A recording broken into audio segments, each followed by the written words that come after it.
जळगावच्या शिवसेना ठाकरे गटाच्या नेत्या वैशाली सूर्यवंशी यांनी आता भाजपमध्ये प्रवेश करण्याचा निर्णय घेतलाय। आज मुंबईतील भाजपा प्रदेश कार्यालयात प्रदेशाध्यक्ष रवींद्र चव्हाण आणि मंत्री गिरीश महाजन यांच्या उपस्थितीत त्यांचा हा पक्षप्रवेश होणार आहे।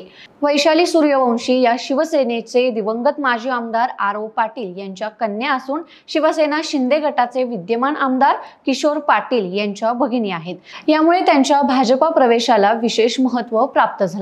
2024च्या विधानसभा निवडणुकीत त्यांनी त्यांचे भाऊ किशोर पाटील यांच्या विरोधात निवडणूक लढवली होती। त्यामुळे संपूर्ण राज्याचं लक्ष या मतदारसंघाकडे वेधलं गेलं होतं। स्थानिक स्वराज्य संस्थांच्या निवडणुका तोंडावर असताना ठाकरे गटाचा एक मोठा चेहरा पक्षातून गेल्याने त्यांना मोठा धक्का बसल्याचं राजकीय विश्लेषकांचं म्हणणं आहे।